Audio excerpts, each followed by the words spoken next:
باقی میں نے ابھی خود اس کی بینڈیج وغیرہ کروائی ہے۔ وہ اس وقت سو رہا ہے۔ میڈم نے سگریٹ کے 2 گہرے کش لیے اور صوفے کی پشت سے ٹیک لگا کر بولی، دراصل بندہ اپنے دل کے ہاتھوں مجبور ہو جاتا ہے۔ تم لوگوں کی بھی ایسی کوئی نہ کوئی مجبوری ضرور ہوگی۔ میری اور نادو کی عمر میں کچھ زیادہ فرق نہیں ہے، لیکن میں نے اسے ہمیشہ بچوں کی طرح ہی سمجھا ہے۔ وہ سب سے چھوٹی تھی اور لاڈلی تھی۔ والدین ایک حادثے میں ہم سے بچھڑ گئے۔ اس وقت نادو کی عمر بس 8-9 سال تھی۔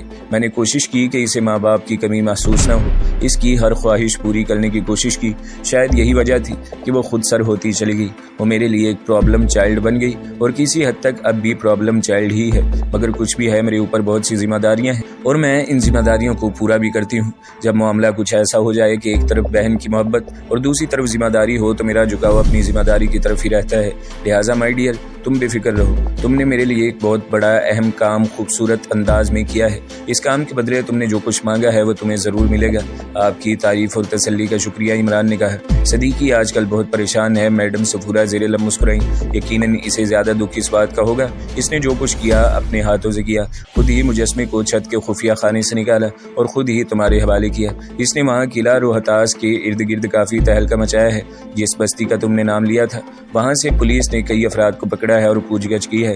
1-2 لاکھ روپیہ پولیس والوں کو کھلایا ہے صدیقی نے۔ وہ ہر اس گاؤں پر چھاپا مار رہا ہے، جس پر صدیقی اور اس کے بندے تھوڑا سا بھی شک ظاہر کر رہے ہیں۔ کئی علاقوں میں گٹا بیچنے والوں کی چھامت آئی ہوئی ہے۔ آپ کی طرف تو دھیان نہیں گیا اس کا؟ اقبال نے پوچھا۔ لگتا تو نہیں ہے، اور اگر گیا بھی ہوتا تو اس کے لیے ثبوت چاہیے ہوگا۔ وہ یہاں تو نہیں آ دھمکے گا؟ عمران نے پوچھا۔ ہو سکتا ہے اپنی بکتا سنانے کے لیے آ ہی دھمکے، مگر انیکسی کی طرف اس کا کوئی کام نہیں ہوگا۔ اگر وہ میرے پاس آیا تو میں تم لوگوں کو اطلاع کر دوں گی۔ وہ زیادہ سے زیادہ 2-3 گھنٹے ہی رکے گا، اس دوران میں تم لوگ انیکسی کے اندر ہی رہنا۔ عمران بولا، میں تو چاہتا ہوں کہ آج سلیم آ جائے تو کل ہم کسی وقت یہاں سے شفٹ ہو جائیں۔ یہاں کی نسبت کوئی بھی دوسری جگہ ہمارے لیے زیادہ محفوظ ہوگی۔ سوری، میں تمہاری اس خیال سے اتفاق نہیں کرتی۔ تمہیں یہاں لال کوٹھی میں کسی طرح کا کوئی خطرہ نہیں ہے، میں اس بارے میں بھی تمہاری گارنٹی دیتی ہوں۔ ابھی چند روز تم سکون سے یہاں رہو، اس کے بعد دیکھ لیں گے کہ کیا سیٹ اپ بنانا ہے۔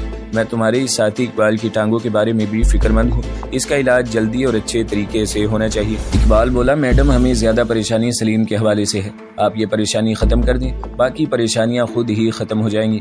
ڈونٹ وری، میڈم صفورہ اٹھتے ہوئے بولی، سب ٹھیک ہو جائے گا۔ رات 11-12 بجے کا وقت تھا۔ اقبال سو چکا تھا، ہم اونگ رہے تھے۔ اچانک عمران تڑپ کر اٹھ بیٹھا۔ وہ کان لگا کر کچھ سننے کی کوشش کرنے لگا۔ میں نے بھی کوشش کی۔ نادیہ والی لال کوٹھی کی طرف سے مدم آوازیں آ رہی تھیں۔ میں لرز گیا۔ یہ سلیم کی آوازیں تھیں۔ 2-3 بار زور سے چلایا، پھر شاید کراہنے والی انداز میں بآواز بلند کچھ بولنے لگا۔ کچھ دیر بعد ایک اور مردانہ آواز اس کی آواز میں گڈ ہو گئی۔ کسی شے کے ٹوٹنے کی آواز ابھری اور خاموشی چھا گئی۔ عمران بے چینی سے بیڈ روم میں ٹہلنے لگا۔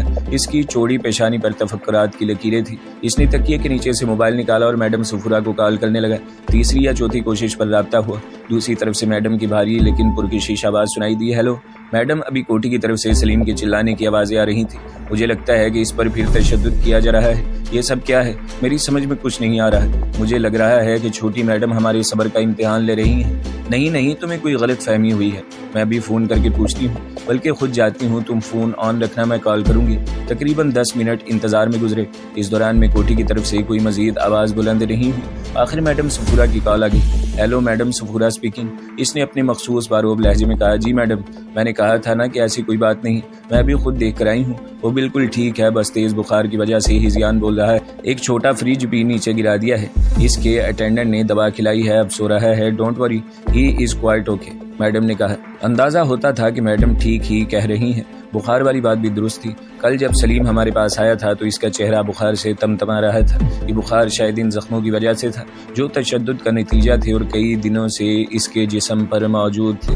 تو دوستو، اگلی قسط سننے کے لیے ہمارے چینل کو سبسکرائب کریں، ویڈیو کو لائک کریں اور بیل کے آئیکن پر بھی کلک کر دیں تاکہ ہر جو آنے والی ویڈیوز ہیں وہ آپ کو سب سے پہلے ملتی رہیں۔